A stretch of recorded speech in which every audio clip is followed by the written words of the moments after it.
If you know anything about us, we're a bit Fun Cub obsessed. The original was arguably one of the greatest park flyer stole airframes that the world of RC has ever seen. The low wing cube loading, combined with its ability to take more abuse than Neil Peart's drumsticks, left a hole in the market after production was seized, at least until the NG was released.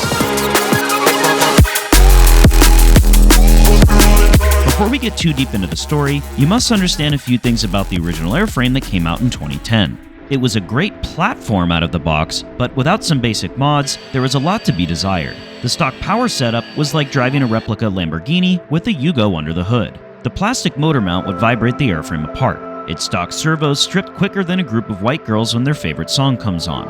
Oh, and its landing gear was about as stiff as 80-year-olds watching. But for 2010, it was ahead of its time. Production ceased a handful or so years later, and it was rumored that the original mold for it had begun wearing out. They then would pop up with less frequency over the years on eBay, sometimes selling for upwards of $400 just for a kit, which originally sold for $119 for reference. In 2017, Dynam saw an opportunity in the market after production ceased on the original Fun Cub and made their own original design. Dynam got distracted from the original lightweight roots and went with a 4S setup. The idea flopped. Rumors began floating around of the NG being released sometime in 2019, but after the reported fire at the multiplex distribution facility in Germany, this was delayed until 2020. Getting one in the US was difficult to say the least because big-name US retailers stopped selling multiplex a while ago. Thankfully, there's one newer to the scene US distributor named Mr. MPX. You can buy the Fun Cub NG in a plug-and-play configuration like we did for $415 from him, plus $50 or so in shipping. You can buy just a bare airframe for $275, but regardless, it comes out to $500 for a plane the size of a timber at the end of the day. That might sound ridiculous, but the thing is, you're getting so much more out of the Fun Cub NG than you ever would with a timber. Multiplex listened to the year's worth of reviews that had stacked up over time and fixed all consumer complaints. Remember the lazy power system we previously mentioned? This time, the power system got a serious upgrade while still keeping it light on 3S. You heard that right, Dynam and the Turbo Timber all use 4S. These punch-outs are all on 3S, which is the pack the plane was actually designed around. It's almost like designing a plane light actually works. For some quick stats, using a 3S 2200, the OG Fun Cub weighs 35 ounces with a wing cube loading of 4.2, while the NG is 45 ounces with a wing cube loading of 5.1. This is a little bit more than the original Fun Cubs of 4.2 and much less than a Timber Evo that sits at 7.8. Optionally, the Fun Cub NG could be reduced to a weight of 42 ounces with a 3S 1300 and a wing cube loading of 4.7. The reality is, though, that we couldn't feel much of a difference between the OG and NG in either configuration, which is a good thing. It means that the slight increase in weight kept the plane flying like the original, but with a more robust design. For more info on wing cube loading, check out the video description for a link from RCCAD to VR's website. Speaking of more robust, Multiplex also made a fiberglass support brace from the motor mount to the back of the battery tray to reinforce everything, including the next revamp in the design, the gear. Rather than using a single wire for each gear leg, Multiplex doubled up and went with two on either side for a much more robust triangle brace design attached to the fiberglass support. Finally, the crappy red multiplex servos were all replaced with high-tech servos in the NG. All these redesigns, while keeping true to its original mission, leaves you with a nearly perfect STOL machine. Due to the lower wing cube loading than her competitors, she can fly in a much more confined space than the Timber Evo, for example. All while combining bush flying routes with true 3D capabilities. The new gear has much less bounce back than the bendy OG Fun Cubs gear and takes more abuse before needing to be bent back into shape. Bush taxiing makes her look like a wannabe rock crawler. There is, however, a downside to having firmer landings that bend the gear up. Having such a light airframe leads to a slower 1G stall speed than a heavier configuration of the same size airframe. Believe us when we say she's light, as we've seen very few aircraft that contain this spot, but none with the ease that the NG could. While bush flying, the new gear design really proved its worth. Worst case, just replace the plastic plate if you land it Ryanair style, as we'd mentioned before. We were impressed with how rugged the airframe was and what it'd take, but more so, what it was capable of taming. Everywhere we went, the Fun Cub NG pleasantly surprised us with how capable it was.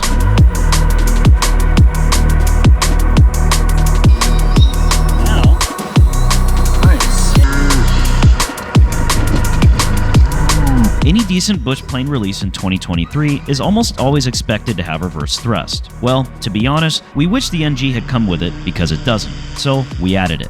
Now, it really doesn't need it, but it does add some additional fun factory that can make an already short landing even shorter. There are some things to be aware of with reverse thrust though. You've got to be careful when you're using it while rounding out, as it can blanket out the elevator, especially with flaps down, leading to an uncontrolled flight into the ground. The only other issue we had was the canopy would sometimes get sucked off via the reversing prop, which led to a few glue jobs to repair it over time. We can't really fault the NG for this though, as it wasn't designed with reverse thrust, but if this is something you plan on adding, you might also want to add some extra canopies to your shopping cart. Speaking of landings, you need to take off before them, so let's take a look at that next. One of the great things about the FunCub NG is that it's a breeze to take off. Punch-and-go takeoffs are a viable option for those left thumb or finger challenged. Tail down, aka 3-point attitude takeoffs, are the easiest, especially on grass. This is where the punch-and-go technique really shines. Tail-up takeoffs are without a doubt more difficult and work best with reduced power scale takeoffs. The challenge is welcome though, because the plane makes everything else you can imagine a breeze. Additionally, it should be noted that the FunCub can be launched from virtually any orientation. As expected, with such a light airframe, wing level stalls were exceptionally calm. Level stalls with the flaps down resulted in gentle mushing forward, falling leaf style. Clean stalls with the flaps up, same thing. Now, much like the full-scale Cubs in the OG FunCub, the NG will drop a wing if you load it up with too much up elevator and higher bank turns. This is most dangerous when turning towards a runway to land, especially if you're not coordinated. No, I think... Whoa! Boy! If it happens, remember to unload the wing by giving down elevator and then roll level and power out while gently bringing the elevator up to recover. Don't try and power out while pulling up on the elevator, or you'll leave a skid mark of foam on the runway and likely your pants as well. While we're talking about keeping her coordinated, adverse yaw is about as prevalent as you'd expect for a Cub, so be ready to use your rudder in turns. If you cheat and use a mix, tell us below in the comments so we can go ahead and block your channel from ever commenting again. As with any light plane, the FunCub is susceptible to sudden gusts. Overall though, consistent wind is one of our favorite environments to fly it in because it's super fun watching the airplane fly backwards or at a standstill. Let's get on the ground and switch packs after your throttle timer goes off from a 5-minute flight on a 2200 or 3.5-minute flight on a 1300. If you're somehow coming in with too much excess airspeed, despite having barn doors as flaps, this plane is a forward slip machine. For some added fun, release the slip at the last second. Standard 3-point landings are very easy, especially for the intermediate audience the plane is targeted for. Just ease the power back as you enter the roundout and ease in up elevator and settle her on. Since the wing cube loading is lower, it won't bottom out on you nearly as aggressively as other heavier park flyer bush planes. As with any tailwheel, grass landings are significantly easier than hard surface landings. Wheel landings with the new triangle braced gear are much easier because it doesn't want to spring back up, unlike the OG did with its single-wired spring landing gear. The NG now comes with clean aerodynamic slotted flaps, which we love to see. Takeoffs and landings can be done with or without flaps, but we generally preferred flaps for both. It's super stable putting around between 30 to 40 degrees of flaps in slow flight making rudder turns. To demonstrate just how slow she goes, you can literally grab it out of the air about as many times as you feel like doing.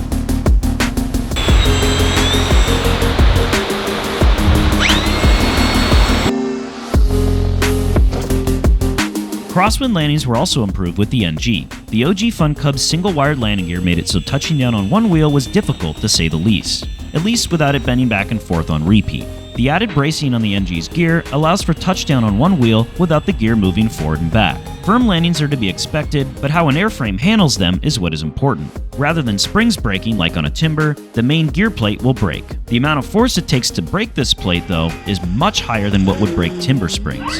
It's a super easy fix, though, and we're glad to report we've only broken it twice in our 6 months and hundreds of flights on the plane so far, and even were able to fly it with it broken. Firm landings that don't break the gear plate generally just result in the main gear bending out and then settling back bent out slightly further from its last neutral position. Another nice new touch that you may remember from the OG FunCub review we did is that the tail wheel is now bulletproof and is held in via a few screws to a molded plastic plate design. We've yet to break ours.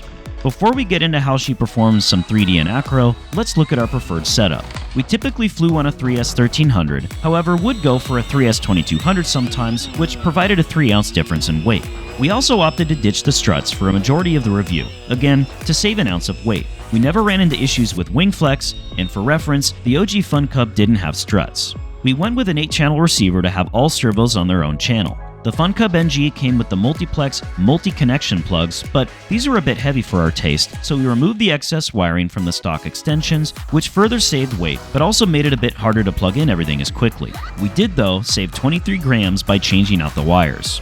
We also swapped out the brick of a stock 40A ESC with a lightweight Hobby King reversing 40A ESC and added a second nut to the prop to prevent it from loosening itself. This saved us another 17 grams. Unfortunately, during assembly, a lot of what would have been helpful images to remove guesswork were missing from the manual. Depending on the mods you opt for, assembly will take between 1 to 2 hours. Glue is only required for the horizontal stab, and we used medium CA. Our favorite thing that remained unchanged from the OG Fun Cub were the tires. They only weigh 17 grams a pop and work great on any surface. We went with no expo on any of the control surfaces, but if you feel like being safe, go with 30% all around to start. Travel was adjusted to max deflection without bending the push rods or hurting the servos, both mechanically and digitally. We were impressed with how capable the NG was with 3D and precision flying, although there are a few categories we can complain about if we're being picky. When doing knife edges, there was a significant amount of coupling, and you can tell the plane wasn't really happy about doing them. It is worth noting, though, that most of our testing was done with the struts off, and upon adding them back, knife edges became significantly more stable thanks to the wings not flexing as much, allowing for less dihedral. Since we didn't buy the Fun Cub to do knife edges everywhere, or stuff that makes the wings flex slightly, we opted to keep ours permanently off anyway. We definitely are self-proclaimed weight-saving nuts. Snap rolls are where she really comes to life though, especially when outside ones are done on an upline. She was capable of pretty much anything else you could throw at her, and overall felt pretty locked in, considering, she's a Cub. As far as 3D, this was the best 3S power to weight on a 55-inch plane we've ever seen, all thanks to a great power setup with a 13x4 prop. When hovering, don't expect the ailerons to help you much as they're outside of the prop wash. Rolling Harriers, while possible if you don't look at it with a magnifying glass, are a bit disappointing as the roll rate isn't 3D nor even sport plane level, but it's ample enough to do rolling circles and rolling loops with. The OG Fun Cub is what taught me these, so it felt fitting to have some fun with the NG. High alphas led to some wing rock, which is expected, but a gyro could definitely help with this. You can get it locked in if you don't try pushing the angle of attack too much with flaps up or down. Inverted high alpha was significantly more stable and arguably more fun. If you get just the right amount of power on the backside of the power curve, you can maintain fold down elevator and turn with just rudder. Overall, we look at all of these things as a bonus on a STOL aircraft, but we were pleasantly surprised. Tail-up taxiing isn't something most people would buy a plane over its ability to do, but the Fun Cub NG was much better at it than the OG Fun Cub thanks to the new gear. We tried out a figure 8 and got it after a few tries. This makes great stick and rudder practice. The Fun Cub NG is a great example of getting what you pay for. While pricey, there is absolutely nothing on the market right now that can even remotely compete with it in its class. If you leave a comment saying timber, we're sorry, but we hope you leave your freezer open and your ice cream melts tonight. While you're there though, give this video a like if you think the Germans do airplane design better, and be sure to hit subscribe if you're interested in watching Air Force Proud 95 tell me how to fly an RC plane while blindfolded, because that's next week's upload. Happy landings and bounce one on for us. We'll catch you next week with a new upload. Left, up, up, up, up. All right, David, you take lead on this investigation. Let us know what went wrong. It landed upright, surprisingly. The prop integrity is intact. Sir, put your hands behind your back. Perfect.